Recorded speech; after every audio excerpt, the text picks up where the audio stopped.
अच्छा, एरिका में जब भी आप ग्रोसरी करने जाएँ ना, तो उसका एक ब्रांड ऐसा है कि आप उसकी कोई भी चीज़ बिना सोचे समझे भी उठाएँगे ना तो टेंशन नहीं, क्योंकि उस ब्रांड की जो प्राइस है ना वो दूसरे ब्रांड से कम ही होती है। तो ये भी जो लोग यहाँ पर न्यू आते हैं, जो नए आने वाले हैं, उनके लिए एक ट्रिक है। अस्सलाम वालेकुम। अच्छा, आज किंडरगार्टन में भी अमायरा का लास्ट डे है, छुट्टियाँ हो रही हैं इनको, और मुझे पता है कि मतलब किस तरह से ये छुट्टियाँ गुजरने वाली हैं। आप सबको भी पता है, पाकिस्तान में हो, जर्मनी में, कहीं पर भी हो, जब बच्चों को छुट्टियाँ होती हैं तो वो क्या हाल करते हैं। तो आज लास्ट डे था, उन्होंने बोला कि आपने ना जल्दी आ जाना है किंडरगार्टन लेने के लिए। तो हमने सोचा कि उसको किंडरगार्टन से लेके हम एरिका चले जाएंगे, यहाँ बिल्कुल पास है। एरिका भी हम अक्सर ही ग्रोसरी करने जाते हैं, लेकिन जब हमारे पास पार्टनर्स इकट्ठी हो जाती हैं तब तो मस्ट है, क्योंकि आरडी में जस्ट प्लास्टिक वगैरह आप दे सकते हो, यहाँ पर ग्लास और प्लास्टिक दोनों ही दे सकते हैं। काफ़ी मैंने आपको पहले भी बताया था ना कि मेरा इतना दिल लग गया ना काफ़े के साथ, तो मेरा दिल करता है कि मैं इसको ना डेली पीऊँ, लेकिन मुझे ना एक नहीं मिल रही थी। मैंने काफ़ी जो है ना वो ट्राई की,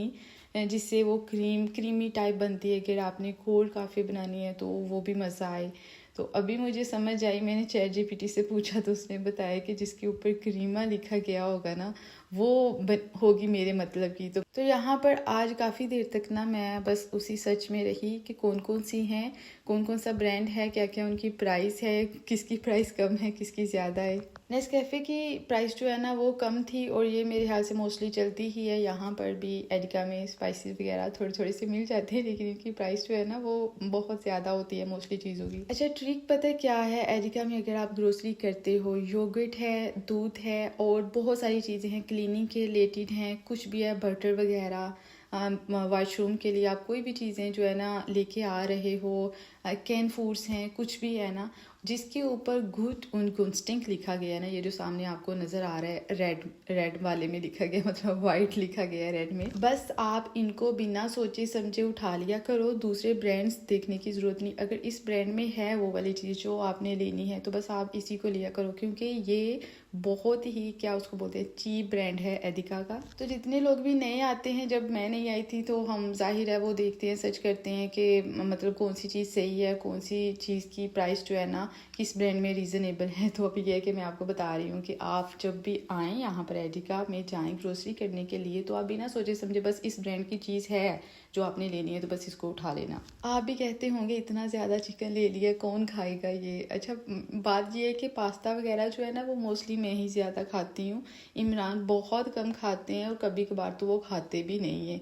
और ये भी इस दिन भी उन्होंने खाया नहीं था, ये सारी का सारा मैंने खाया, तो उस हिसाब से मैं बनाती हूँ। और इसमें जो है ना चिकन मैं अक्सर कम डालती हूँ, क्योंकि जब थोड़ा ज़्यादा होता है ना, मुझे पता होता है कि मैंने बाद में भी खाना है, तो पता नहीं क्यों तब ना मुझे चिकन को जब गर्म करना है ना, पास्ता वगैरह जाहिर है बार बार ऐसे तो हम गर्म कर नहीं सकते, तो उसको ओवन में गर्म करना होता है। ओवन में जब गर्म करती हूँ ना तो मुझे चिकन का टेस्ट जो है ना वो अजीब सा लगता है, मेरा फिर खाने को दिल नहीं करता। इसलिए मैंने ना इसके अंदर कम ही डाला, तो मैंने सोचा कि चलो साथ कुछ और तैयार कर लूँगी। इसके अंदर मैंने जो मसाला डाला है ना, मैं उसकी पिक बनाना भूल गई हूँ, और मैं बाद में सोच भी रही थी कि मुझे ना इसकी पिक बना के रखनी है। इतना मज़ेदार, इतना मज़े के इसका टेस्ट था, और इतना ईजी बन जाता है इस तरह से।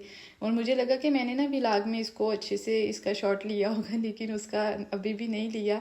अब मैं सोच रही हूँ कि ढूंढना पड़ेगा नेक्स्ट टाइम जब जाऊँगी कि ये मैंने कौन सा लिया था। अमायरा अब गर्ल होती है तो केक तो उसको बहुत पसंद है, बहुत ज़्यादा तो नहीं दूंगी, लेकिन मैंने सोचा कि चलो बना के रख देती हूँ, उसको पसंद है तो खा लेती है। और स्वीट डिश भी इसी से तैयार कर लूँगी। काफ़ी देर से ना, काफ़ी दिन हो गए कि मैंने स्वीट में कुछ बनाया नहीं है। अच्छा, एक दो सिस्टर ने बताया था कि उनका केक जो है ना वो सहत हो जाता है, बाकी सब अच्छा बनता है लेकिन वो बाद में सहत हो जाता है। और केक पता है सहत क्यों होता है, मुझे भी स्टार्ट पर समझ नहीं आती थी, और बाद में मुझे इसकी समझ आई। अब कभी भी मेरा केक सहत नहीं हुआ, वो बिल्कुल सॉफ्ट रहता है जितने दिन मर्जी रखो। उसकी वजह पता क्या है, जब हमने केक को निकालना है ना तो गर्मा गर्म अभी केक होगा ना, उसी टाइम हमने उसको ढाँप देना है किसी भी चीज़ से, किसी ढक्कन से, या फिर कोई टॉवल है जो थोड़ा सा मोटा हो उसको लपेट दो उसके ऊपर, थोड़ी देर के लिए रखो, आधा घंटा रख लो। उसके बाद ही आप उसको मोल्ड से निकाल लो, एक तो इजीली निकलेगा भी, वो अपनी शेप में भी आ जाएगा, और उसके बाद आप देखेंगे कि वो उस टाइम भी बहुत ज़्यादा सॉफ्ट होगा, और जब तक भी आप रखोगे ना उसको वो सॉफ्ट ही रहेगा। ये वाला मिक्स केक तो बनता ही बनता है, और इस दफ़ा ना मैं लेकर आई थी किशी, तो वो मैंने ना इसके अंदर डाली, जो कि मुझे तो मज़ा आया मैंने जब केक खाया ना तो। लेकिन मैंने थोड़ी थोड़ी सी ऐड की थी कि ट्राई करूँ मज़ा आता है कि नहीं। नेक्स्ट टाइम मैं सोच रही थी कि चलो थोड़ी सी ज़्यादा ही इसके अंदर यूज़ कर लूँगी। ये मुज़क्कर है कि मोनिस है मुझे तो ये भी नहीं पता, मैं तो इसको गी गी ही बोल रही हूँ। है कोई बात नहीं। लो जी, आ गई हैं वही डिशेज जो कि हम फ्लो मार्क से लेकर आए थे। तो मैंने सोचा कि चलो आज ना इसके अंदर ही डेकोरेट करती हूँ मैं केक को इस तरह से, मतलब इस तरह की रेसिपीज अक्सर ही हम देखते हैं। तो मैंने सोचा चलो ऐसे ही केक को तोड़ फोड़ के थोड़ा बहुत ऐसे उसके अंदर सेट कर दूँ। ऊपर से मैंने सोचा था कि इसको ना थोड़ा सा अच्छा सा करूँगी, थोड़ी सी सेटिंग वेटिंग इसकी करूँगी, लेकिन बाद में ना मुझे अंदाज़ा हो रहा था कि जो क्रीम मैंने बीट की है ना ये कम पड़ जाएगी। तो बस ऐसे ही ना हल्की फुल्की सी लगाती हूँ, बहुत ज़्यादा नहीं लगाती, मतलब केक के लिए इनफ थी। बहुत मज़ा आया, टेस्ट अच्छा था। मैक्रोनी से जो बाकी का जो बचा था ना चिकन, उसमें मैंने बताया था ना कि मैंने इसीलिए थोड़ा थोड़ा ही डाला कि बाद में इसका टेस्ट मुझे मज़े का नहीं लगेगा तो मैं कुछ और तैयार कर लूँगी। तो उसका फिर मैंने सोचा कि इस तरह से ना मैं स्टिक्स तैयार कर लेती हूँ। इतनी मज़ेदार ये बनी थी। मैंने ना सुबह सुबह ही इनको मैरिनेट करके रख दिया और शाम को बनाया, बहुत मज़ा आया। अमरूद तो हमें मिलते नहीं, तो मुझे ना अमरूद का यहाँ से जूस मिला। मैंने सोचा चलो लेके जाती हूँ, देखती हूँ इसका टेस्ट कैसा है। मतलब अच्छा ही था, बहुत ज़्यादा मज़ेदार नहीं था लेकिन अच्छा था। मौसम आजकल फिर से अच्छा है। तो धनिया हमारा ख़त्म हो चुका है, जो मैंने लास्ट टाइम लगाया था काफ़ी देर का ना ख़त्म हो गया, मैं दोबारा लगा ही नहीं सकी। तो आज मैं सोच रही थी कि चलो उसको भी लगाऊँ। पौधे वगैरह थोड़े बहुत यहाँ पर ख़राब हो गए हैं, इनकी मेरे से ना केयर ही नहीं कर पा रही, टाइम ही नहीं मिला इतने दिनों से। है अब तो घर में हूँ तो अच्छी तरह से इनको देखूँगी। तो मैंने सोचा चलो थोड़ा सा ना धनिया भी लगा देती हूँ, तो वो मैंने लगाया।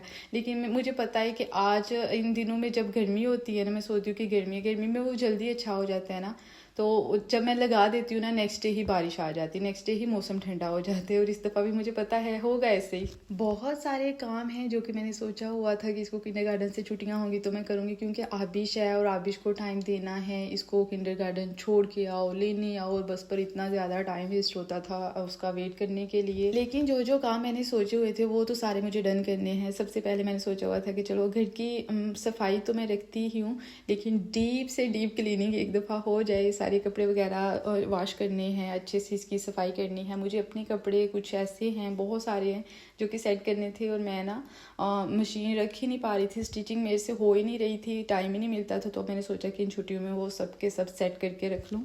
इसके अलावा केलर में मेरा इतना ज़्यादा काम है, इतने ज़्यादा कपड़े ऐसे हैं सर्दी के, मतलब तकरीबन 4-4.5 माह से ना मैं इतना जा नहीं पा रही थी नीचे केलर तक, वहाँ पर कपड़े वगैरह सेट करने हैं, क्योंकि आबिश बिल्कुल छोटी थी। तो मैंने सोचा कि चलो बाद में मैं करूँगी रिलैक्स होकर। इमरान को मैं दे देती थी इकट्ठे करके शापर में कि ये रखा हो नीचे, बाद में मैं सेट कर दूँ, क्योंकि मैं बैग में ना अलग अलग सबके कपड़े रख देती हूँ, फिर ईजी रहता है कपड़े अगर सर्दी के निकालें या गर्मी के। तो इस तरह से मैं बैग बना देती हूँ जो भी एक्स्ट्रा कपड़े होते हैं। अभी वो भी करने हैं, तो एक साथ ही हम करेंगे सारे काम, क्योंकि पाकिस्तान तो ये है नहीं कि जो हम मम्मी की तरफ चले जाएं, बड़ी आपी की तरफ चले जाएं, कुछ दिन वहाँ पर गुजारें छुट्टियों के। घर में ही रहना है तो फिर घर के काम ही करते हैं। अच्छा, आप लोगों की बच्चों के साथ छुट्टियाँ कैसी जा रही हैं, और क्लीनिंग वगैरह के रिलेटेड, क्योंकि यहाँ पर क्लीनिंग थोड़ी सी डिफरेंट होती है, पाकिस्तान से बहुत ही डिफरेंट होती है। तो उसकी कुछ टिप्स हों तो हमारे साथ भी आप शेयर करना, हमारा काम भी आसान रह जाएगा। अपना बहुत सारा ख्याल रखना, मुझे भी दुआ में याद रखना, मुझे नहीं हम सबको दुआ में याद रखना। अल्लाह हाफिज़। अब नेक्स्ट व्लॉग में मिलेंगे, पता नहीं वो किसके रिलेटेड होगा।